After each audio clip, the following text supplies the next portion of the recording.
bizarre, maman.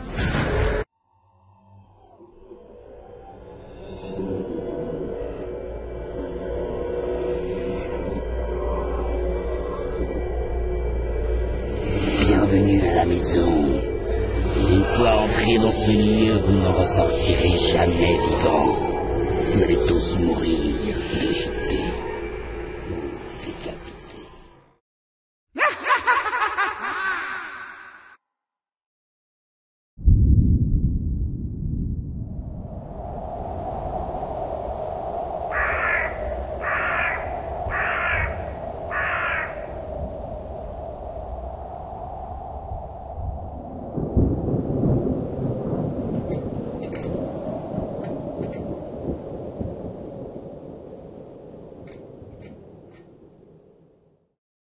Les Télétubbies, voilà ce qui résume mon enfance. Mes souvenirs, pour cette période de ma vie, sont composés de ces 4 personnages aux couleurs vives, et de rien d'autre. D'ailleurs, j'ai une anecdote à leur propos. Ça remonte à une vingtaine d'années maintenant.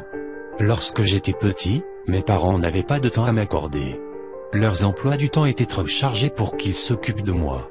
Je comprenais la situation, et nos besoins financiers, même si ça me dérangeait quand même. Je comprenais aussi pourquoi il me laissait avec mon grand frère, Tasha, durant la journée. Il avait 15 ans à l'époque, et était fan de métal. Je me souviens qu'il écoutait sa musique toute la journée. D'où le sentiment de solitude que je ressentais à chaque instant. Après tout, du haut de mes 5 ans, je n'avais aucun intérêt pour lui. Il pensait que je vivais dans un monde fait de peluches et de jouets. Si seulement il avait su ce que je ressentais réellement. Je me souviens d'autre chose aussi.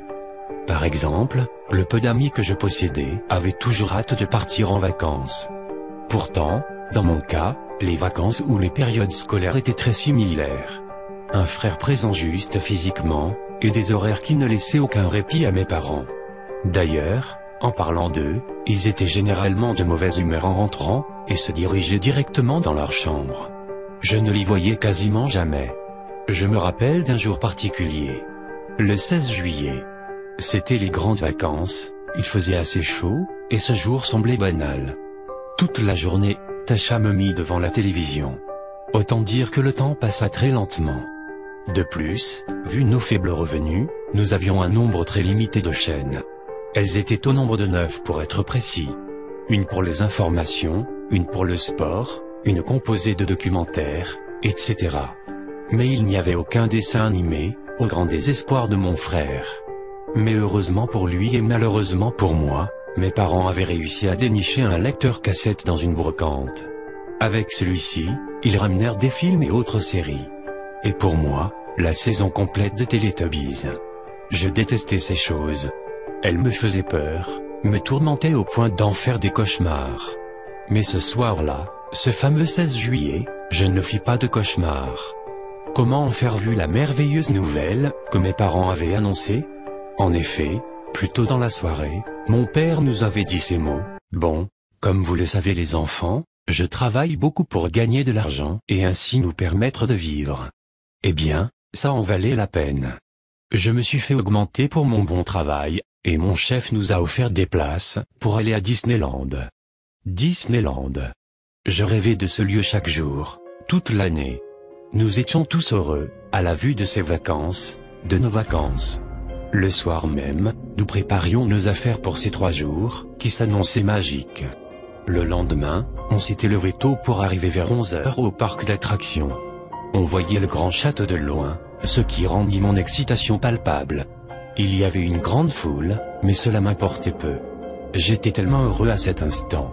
J'avais même pu faire quelques manèges durant la journée, malgré la population qui envahissait les lieux. Au bout de ces 3 jours, le rêve était sur le point de prendre fin. On allait bientôt partir et mes parents nous avaient demandé de les laisser un peu seuls. Ils voulaient sans doute profiter de ces derniers instants en tête-à-tête. Enfin je pense. Toujours est-il que je partis me promener dans le parc avec Tasha. Notre balade fut très silencieuse. Quand, au milieu du chemin, on aperçut 4 silhouettes au loin. Mon frère décida de s'en approcher malgré mes protestations. Une fois assez près, je me rendis compte de qui étaient ces personnes, les Télétubbies. Je ne savais pas qu'ils faisaient partie de l'univers Disney. Et puis, ils étaient très effrayants, c'était encore pire qu'à la télévision. Je m'agrippais au bras de mon frère. Celui-ci eut une réaction, pour le moins surprenante. « Tiens regarde, ça ne serait pas tes idoles ?» Il me dit ça avec un rire ironique, puis s'adressa à eux, et les Télétubbies. « Vous savez que vous êtes des stars pour mon petit frère? Vous voulez pas jouer les nounous pour lui? Ça lui ferait plaisir. » Après ces mots, il partit sans demander son reste. C'était mon grand frère, il était censé être un exemple pour moi, il devait me protéger. Alors pourquoi était-il parti ainsi? Est-ce qu'il pensait vraiment que cette situation me semblait parfaite? Est-ce qu'il croyait vraiment que j'aimais ces créatures? Est-ce qu'il en avait, tout simplement, marre de moi? Je ne savais pas quoi faire à cet instant. M'enfuir? Pour aller où? Les suivre? C'était de la folie. Une folie imposée. Dès lors que mon frère disparut de mon champ de vision, ces choses m'emmenèrent hors du parc. Nous sommes allés jusqu'au cœur de la forêt, qui se trouvait à proximité. Je m'attendais au pire. Et ce fut encore plus atroce que ce que je pouvais imaginer. J'avais peur des Télétubbies, et à ce moment ils se dressaient devant moi. J'arrivais à garder un semblant de calme. Mais lorsqu'ils se changèrent, je ne pus retenir un cri d'horreur. Po avait le visage. Non, il avait seulement une grande bouche. Il n'avait pas de visage, juste une gueule immense telle une plaie béante. La peau de Lala tombait, laissant entrevoir de grands trous pour les yeux et un plus gros au niveau de la bouche. Dipsy avait une tête de zombie, avec des yeux jaunes terrifiants. Et le dernier avait une face atroce, indescriptible. Je ne pouvais pas le regarder plus d'une fraction de seconde tellement la vision de son visage m'était insoutenable.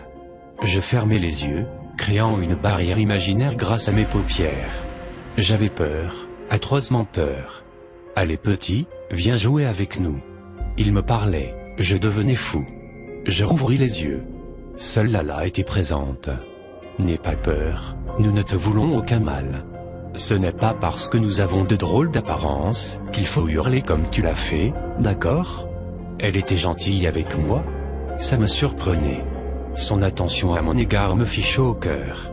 Je lui adressai un sourire enfantin, et lui affirmai que je n'avais pas peur. Elle me rendit mon sourire, et regarda derrière moi. Je me retournai à mon tour, me demandant ce qui se tramait dans mon dos. Sous mes yeux se trouvaient les amis de Lala, et à leurs pieds, ma famille. J'étais surpris, mais pas effrayé. Je n'arrivais même pas à avoir de la pitié pour mes parents et mon frère. J'étais même plutôt heureux de les voir ici. Chérie, libère-nous, implorait ma mère. Allez fiston, on peut s'en sortir, disait mon père. Mais reste pas planté là, hurlait mon frère. Je me rapprochai de ce dernier. C'est toi qui m'as imposé d'aimer les Télétubbies, non? Et maintenant que je les apprécie, tu veux qu'on s'en sépare? Eh bien sache que je ne veux pas. Il me regarda d'un air choqué. C'était assez drôle à voir. Lui, qui s'amusait à me rabaisser, se trouvait désormais sous ma coupe. J'arborais un sourire coupable, et continuais à parler. En fait, je devrais plutôt te remercier. Grâce à toi, j'ai enfin trouvé des gens qui pourront prendre soin de moi. Et ce ne sont pas des gens, mais des monstres. Vous m'avez délaissé, abandonné. Je n'ai pas eu une enfance normale par votre faute. Là, j'ai la chance de pouvoir vivre tranquillement, et vous voulez m'en empêcher. Parti de là, peux-tu déduire qui sont les vrais monstres? Bien. Il lui avait fallu du temps, mais il avait compris. Je voulais m'amuser, et il n'allait pas m'en empêcher. Lala me regarda de ses yeux vides. Je la comprenais sans qu'elle ait à dire un mot. Je hochai la tête, puis tournai les yeux vers ma famille. Un carnage se passa sous mes yeux à ce moment-là. Les créatures dévoraient mon ancienne famille. Du sang gicla sur mes habits, et même ma peau. Mais je m'en fichais. C'était tellement bon à voir, je ne pus retenir mon fou rire. Je crois que ce fut le moment le plus jouissif de ma vie. Les voir payer ce qu'ils m'avaient fait n'avait pas de prix. Une fois leur repas fini, je repartis avec ma nouvelle famille. J'étais devenu un Télétubbies à part entière. Et dire que j'avais peur d'eux. J'étais si idiot à l'époque. Quand j'y repense, cette première soirée avec ma famille était vraiment très drôle. J'en ai vécu plein d'autres, mais celle-ci reste la meilleure. J'aime bien vivre dans ce monde haut en couleur. Au moins une fois par mois, on brise une famille, Quel amusement! Voir ces enfants qui suivent mes amis, puis les voir mourir avec leur famille, c'est un de mes programmes favoris. Mais celui que je préfère, et de loin, ce sont les Télétubbies. D'ailleurs, je vais regarder 2-3 épisodes ce soir encore. Vous pouvez trouver ça drôle si ça vous amuse. Mais avant, posez-vous cette question, les Télétubbies, est-ce vraiment pour les enfants ?